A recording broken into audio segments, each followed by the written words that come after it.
Hello, dear viewers. I welcome you to Aspire32, and today we are starting with a new session. And few of my viewers had recommended that I should do some interviews and some different videos so that the students are actually benefited with some other information than what I usually post. And today I am happy that we are coming with another video, and we have our esteemed invitee for today's podcast, or maybe just a casual discussion on research, which I feel is very important that the students should imbibe from their early days of the dental school. And I know Dr. Samuel Srinivasan from many years, although I am 1 or 2 years senior to him, but still he has been very good friend of mine, very active in research and publication. Although I may have some information with my experience, but I'm sure when you speak about the research and publication in my friend circle, Dr. Samuel is the one whom everyone should approach. And I welcome Dr. Samuel to this podcast event. We hope to have a good session, and viewers can ask us if they have any question. You can always mention in the comment section. And if this podcast was very helpful, then we can come out with a few more sessions to address your questions. So let me briefly, first of all, welcome Dr. Samuel again. I want to tell you that Dr. Samuel is faculty in Savita Dental College, one of the prestigious institute in India, and he has more than 25 publications at an international level with quite good impact factor, which is very difficult to get when you are thinking of publication. So he's quite active in research, especially oral health in the children and people with special needs. So, Dr. Samuel, today I hope that you can guide the viewers. Most of my viewers are most probably undergraduates and postgraduates, and there are definitely viewers from other countries. First question to you today is, how important is the research for a student? Why should the students think of doing research in their dental school? First of all, I thank Dr. Suresh Shenvi for giving me this opportunity to be a part of his podcast and Aspire32 team. Coming back to your question, if you ask me why a student should aspire to do research, because dentistry as such is interesting. We evolved from barbers, and then now at the present stage of innovation and scientific technology, science is immutable. So is dentistry. We started with hands, and now we are into digital dentistry and artificial intelligence. So it's like the moment you enter into dentistry, you start from basics and go out to hands-on. Throughout this process, there is innumerable possibilities for you to improve the curriculum as such and explore new ideas. It's not only what you read and practice in theory, but dentistry is all hands-on and skills. You can improvise skill, and any skill which you develop and improvise becomes in research, and you can explore this research. Why you should do research? First reason is to improve yourself, and second, to build a career as such, because you have entered dentistry as a profession. It's not like your career ends with 5 years. It's going to go for a long time, for at least 40 plus years, since you are now in your early 20s. And another aspect would be, it's like after graduation, people will ask you, definitely will ask you. People have asked me, and definitely they would have asked Dr. Suresh and me, what have you done in these 5 years? Dentistry is not the same what it was when I did my undergraduation or when Dr. Suresh and we did his undergraduation. Yes. We were never exposed to research.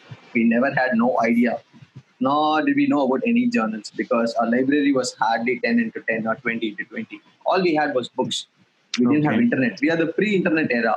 So my next question to you with respect to this is that, as you mentioned, we should venture into the research and publications. What do you think is the best time to start with the research for an undergraduate student? There is no best time. Now is the best time, because in our institute, a first year dental graduate will start with 5 research options. You are free to choose. Of course, you are free to explore, because you have the World Wide Web. Internet is at your fingertips. There is no reason not to start a research.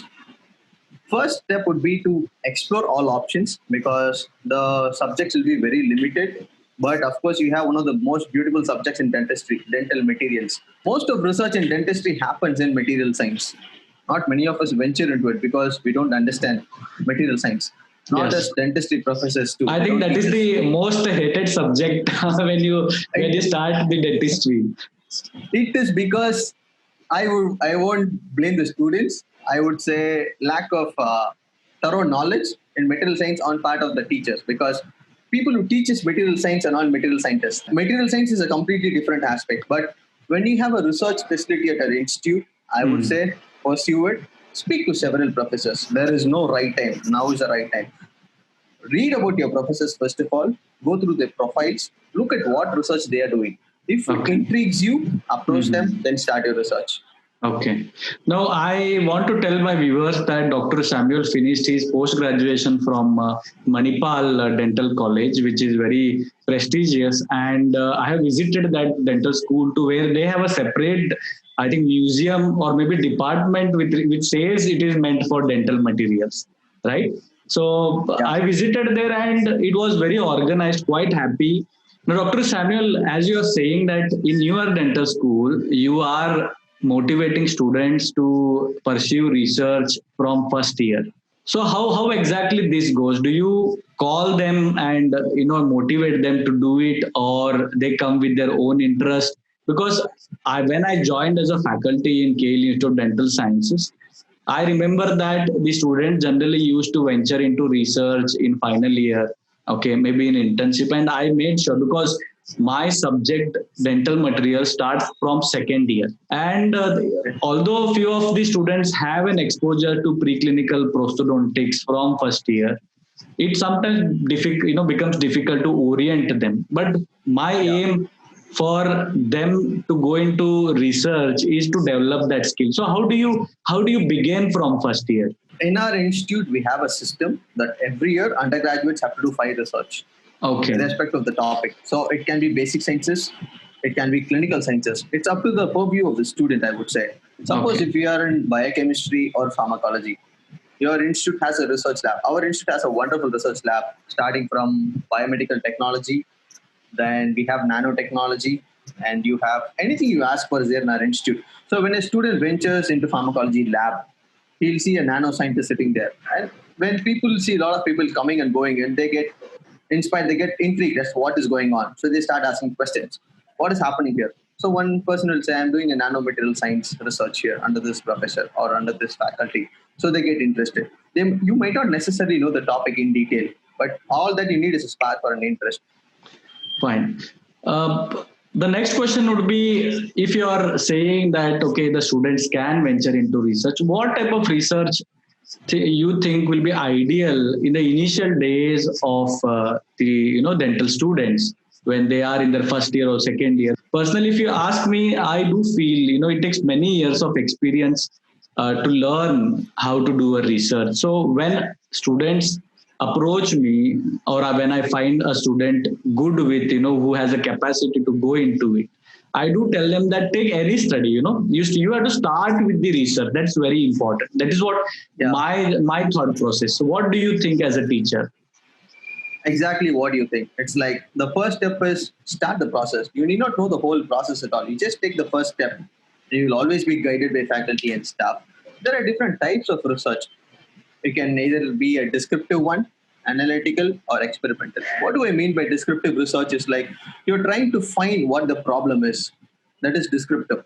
Suppose, for simple example, the most recent pandemic we're all aware of is COVID-19. No one knew the symptoms of COVID-19 until December 2019. So a lot of Yes. papers got published. So that is Hmm. descriptive. You're describing a unique situation which is not known before. It's not only a disease, it can be a population, it can be any condition. Next Okay. is analytical research. You're trying to prove something. Suppose you're Hmm. saying gathering in social places enhance the spread of COVID. That is analytical. You're testing a hypothesis. If people Hmm. gather together, is there increase or decrease in COVID? Next is Hmm. experimental. WHO Hmm. came out with a lot of drugs called remdesivir. So they said Hmm. if a patient is suffering from COVID and has pneumonia, you can give them antivirals. Such and such drugs are advised. That is experimental. You are trying a new thing and see whether it works or not. Any intervention becomes experimental. These are the broader aspects of research. But if Okay. you start as a first undergraduate, I would say start with the KAP study, which is called Knowledge Attitude Practice. It's basically a Okay. questionnaire survey. You can ask Okay. questions, collect data, start structuring your research, then try to publish it. That will be the first step I And would is take as a student. it this survey? Do you think it is easier to publish? Definitely no, because most surveys are very primitive as far as research in dentistry is concerned. Because you can assess knowledge, attitude, practice of oral health at the max Okay. or their behavior, and Mm-hmm. you don't transform into psychosocial models, which are all very Mm-hmm. higher aspects of learning, and we don't have their expertise.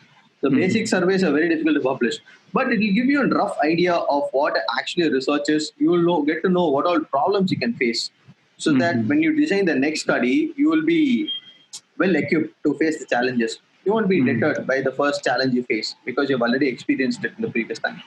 Mm. So that is okay. So somebody wants to do a survey. Let us take that example. What would be the step? What would be, you can list it down, maybe a 5 step when they Yeah. decide to think of doing a survey? What are the most 5 important steps? The first step is design or think of the objective of the study. It's like what you want to do survey on. Suppose you want to see the prevalence of dental caries among patients visiting your college, that would be the first step. The Mm-hmm. second step would be, of course, where the study is going to happen. You can do it in schools, you can Mm-hmm. do it in your own college, you can do it in among any special population. The third is the survey can be either it can be interview based. You can ask questions like how Suresh Shenvi and I am discussing things, or it can Mm-hmm. be like a questionnaire based. You can Mm-hmm. collect data, tabulate it, and analyze. The next step would be analyzing the results. You collect data and you analyze. Unless you suppose you say you have collected the caries prevalence of 100 students in your Mm-hmm. local school, and then you just keep it as such and you don't analyze the results at all, you will not know whether the caries prevalence is high or low. Your entire work is futile unless you Mm-hmm. analyze your results. The work you have done is not useful for anybody, not even by yourself. The next Mm-hmm. step is prepare the report is basically, we'll say, a manuscript. You analyze the Okay. results, then start writing. You start introduction, middle methods, results, and discussion. Results is basically your analysis. The last step is publish the report. That's the most difficult part. But if you're not attempting to publish, don't start a research because you're wasting time and someone else's time too. Okay, that's right. I think I'm in that position also, that I may think of doing a research, but when it comes to publication, everybody starts feeling some difficulty. What do you think is the most important thing when you think of writing and publishing an article? Is it the English literature, or is it the type of the study, or is there any other point which a student has to keep in mind? Because when you're in the early days, they have no idea. They will follow their guide. The guide will tell Yeah. them something, and it takes 1 year 2 year to understand what is the research. So what would you like to advise to the students, that which point you have to concentrate if you think of publishing that research? This is a word of caution for all the students listening to this podcast or the webcast, because I see a lot of students doing research and then ending up in a pretty messy place. That's why I told you, see the profile of the researcher you want to work with. You should see your faculty's profile publications. There are different types of journals. Most journals can become predatory from India, and those publications won't help you anywhere. You have to Mm-hmm. have publications in very good or at least decent journals, which is accepted by the international community. You can Google Beale's Mm-hmm. list of predatory journals. There's a huge list. Most Mm-hmm. important part is selecting the journal. Suppose you have an idea, go to Google, put the first catchphrase. You'll see several hundred items as a result. Go to the Mm-hmm. first one, second, third. If you see constantly repetitive journals, go into the journals. Read one or two few papers, then start exploring. Journal is not a cakewalk, I would say. And Suresh sir said, like, a lot of people can help you. A lot of people can help you only if you can help yourself. You should know what to ask for. So first, you have to know what you want or what your study is. If yourself are not clear on what your study is, no one else can help you. My Mm-hmm. first publication came after 38 rejections. I'm not a Okay. very good English student, but Mhm. it takes time and effort. It takes a lot of perseverance. It's like you Yes. have to keep hitting the wall again and again until it breaks. There Okay. is no shortcut for this. You need not be an excellent English speaker or a foreign language analyst to write a good Mhm. paper. All you Mhm. need to have is experience, because I've been there and I've done that. Through experience, I can say English is not the most essential part of paper. Of course, Okay. decent English is required, but your study methodology also matters. You cannot Fine. do unscientific research and try to publish it. They won't get published. Okay. At the beginning, we did tell the advantages of the research and publication. What do you think, apart from, of course, the personal growth? What else can the research be an advantage? As myself, when I gave my NBDE exam and foreign exams, I'm sure the viewers who are appearing for these type of exams, even when you clear the foreign exams, when you have an interview, they do check your resume, and if you have good publications, then your chances of getting into the foreign courses is very high. Apart from this, what do you think are the advantages of doing a publication and research? You get to know yourself better, because I would tell my personal story. I'm a dental public health specialist, community dentist to be clear, and then I work with preschool children Okay. and to be specific, early childhood caries. I see a lot of children with early childhood caries and they lose all their teeth within 2 years. It's very difficult to see, because as a young graduate, you might not get exposed to so many cases. But the only reason was mother feeding them breast milk or formula when they are sleeping. They ultimately every tooth is destroyed. We take the children at GA. So during research, I found out that can we do something about this? It gives Mhm. you research gives you a perspective to explore things. You can become a social innovator. I know Mhm. a student who has got a BIRAC grant for 50 lakhs. 50 Mhm. lakh rupees the Indian government has given him just to explore the idea of self-use toothbrush among patients with cerebral palsy. If you Mhm. had no idea what cerebral palsy or research was, do you think that fellow would have or that person would have ventured into this? It's an entrepreneurial journey, but still, it all started with an idea. An idea is what a Mhm. research is. You have to have some passion. It's like Okay. research gives you that passion. Helps you find your way. It's like it's not necessarily NBDE. You can venture out since you guys are very young, starting from BDS, because we didn't have that opportunity. I was exposed to research only when I was 24 years old during my post graduation. But you Yes. guys are well way in your career, so you can choose. Other Okay. advantages, I would say, it's like you have plethora of opportunities. You can become a social scientist, not only a social innovator. You can Mhm. venture into oral cancer. You can join Tata Institute of Sciences and do epidemiological research. And Mhm. the possibilities are innumerable. But you should put your first step forward, and then you can explore from there on. And I also feel that there are foreign countries which can give an opportunity in PhD if you have good research in your early days. I think. Do you agree with that? PhDs are becoming very competitive, firstly, and to get PhD with full funding, I would say publications are very important. But most of them look at master's degree also, Okay. and preferably if you are thinking for a master's degree, which is also funded in countries like Singapore and UK and Canada, you should have solid research background. That's very important in your If resume. I'm not wrong, I do know that you also went to Singapore and they invited you for a program. Can you tell us something Yeah, about how was the experience?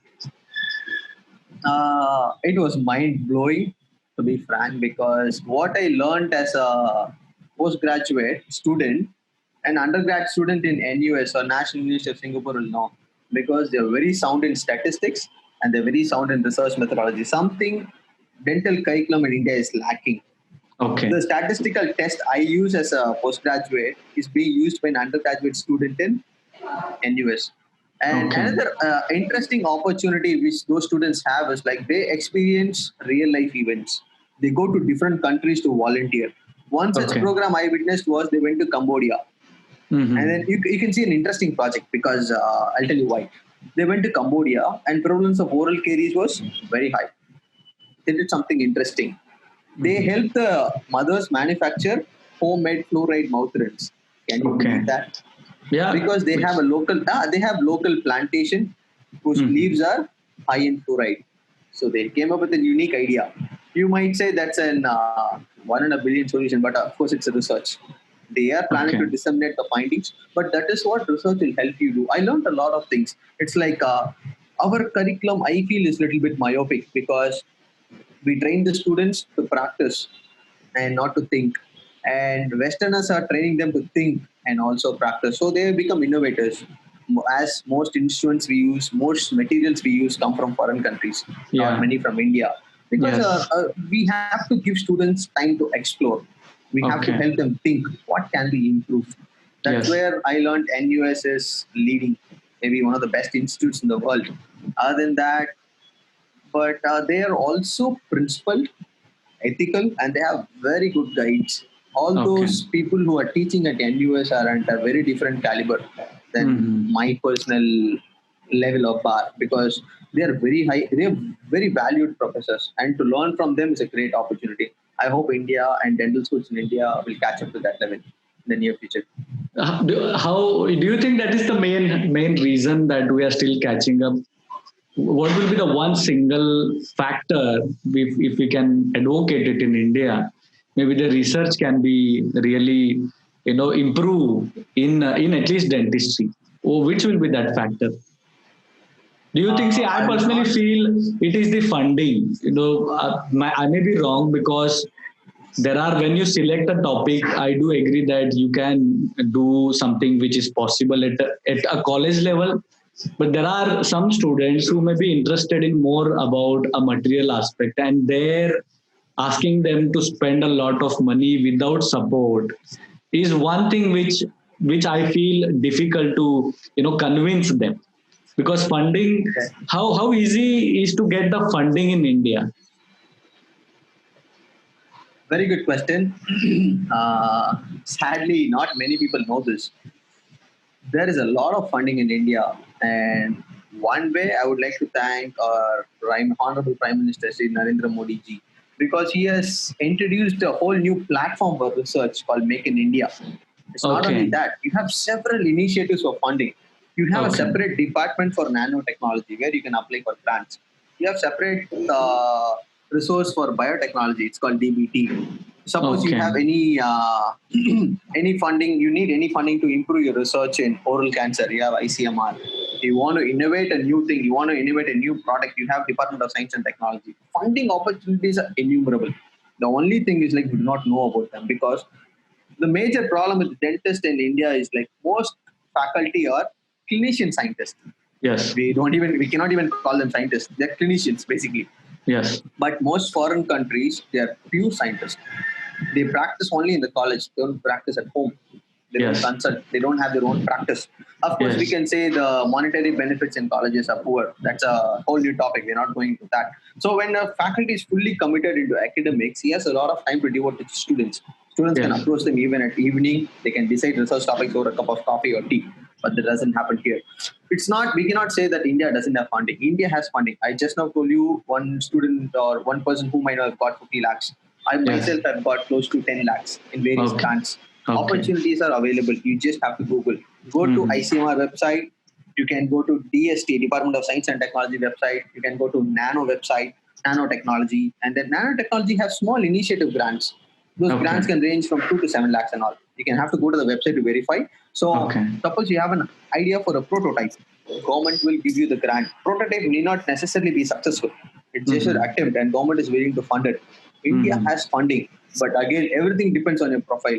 If you don't have a research profile or your professor whom you're adding as your principal investigator doesn't have a Hmm. profile, you won't get the grant. The government Okay. has to know you are trustworthy for the fund. Government should know you have Hmm. a track record. That's where research is very important. You have to decide what you want to do. Avenues are a lot. There are plethora and myriad of avenues for research grants in India. I Okay. won't say otherwise. You have to venture. You have to find a good faculty who's willing to help you out. It's a Hmm. difficult journey, but of course it's worth it, and you learn a How lot. much? How much time? If suppose at undergraduate level, I'm not sure at one first year or second year.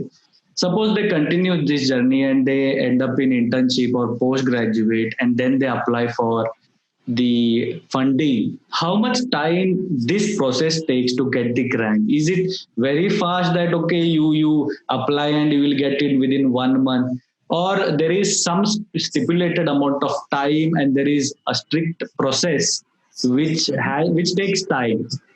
As an undergraduate, you can apply for short-term studentships. ICMR Yes, gives you 10,000 rupees. yes, yes, yes, Yes, you all must yeah, be very familiar with that. Any yes, student can apply. And I yeah, encourage every student to apply for that because yes. ICMR wants to encourage research. They won't mind giving you the 10,000 rupees. It's not Yeah. too big a money No, for but them. I do feel it But is competitive because I guided one student and I've been doing it for 5 years, and one student did get it. And I'm quite happy with that. We came with some good research. But in between also, in dental, it was stopped. There was yeah, some I confusion. know. Students were I know. disappointed. But good thing is again the They ICMR started. funding started. Then Yes. maybe out of all the funding what you have mentioned, it is only the ICMR which actually communicates that thing in a very big platform to each dental school. So if you ask any dental school student, the only funding agency which he may know is the ICMR, because other That is information is because highly no. That is because that is the only place our faculty have obtained funding. okay. They have not got it from anywhere else. If you Yes. ask my facility or my institute, they've got it from DBT, they got it from ICMR, they got it from DST, they got it Okay. from nanotechnology. So Hmm. you have to, that's why I'm saying, read the profile of your teachers, read the Hmm. profile of your mentors, whom you want to do research under. So Okay. suppose if I see a faculty, I'll see what all grants they've got. That's how an institute works. Okay. And ICMR is medical research. So most often people we tend to move to ICMR, but DBT is also equally good. So you asked me for a timeline. Government specifies the timeline for application deadline and when results are announced. They'll be within 3 months and they'll have a review meeting every 3 months, every quarterly. Every Okay. quarterly there'll be a review meeting of all the applicants. Some Hmm. research grants will be like on-call basis. They keep it's a rolling program. As you keep Okay. applying, they'll see every 3 months, and whichever is worthy of funding, they'll fund it. Not so Hmm. for everything. Some programs are like time limited, only once a year. Like BIRAC grants come up in January. Suppose Hmm. a fourth year student is interested in a very interesting project. He wants to develop a new toothbrush, for example, or a new material, for example. BIRAC gives you, it's called big initiative grants. It gives you 50 lakh rupees.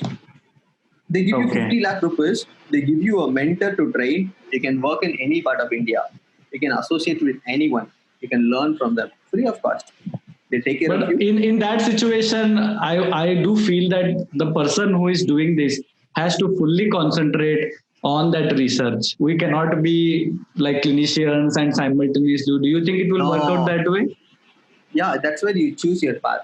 Either you become a social entrepreneur or a social scientist or a dentist or academician. You There's no in cannot. between. That's Yeah. it. So the Yes. important message is, if you are very serious about the research, then you should fully venture That into is it. It one cannot aspect. I'm saying be. that's one aspect. That's an entrepreneurial journey. Now everyone wants to become Mark Zuckerberg, or everyone wants to become Byju's, or Yes.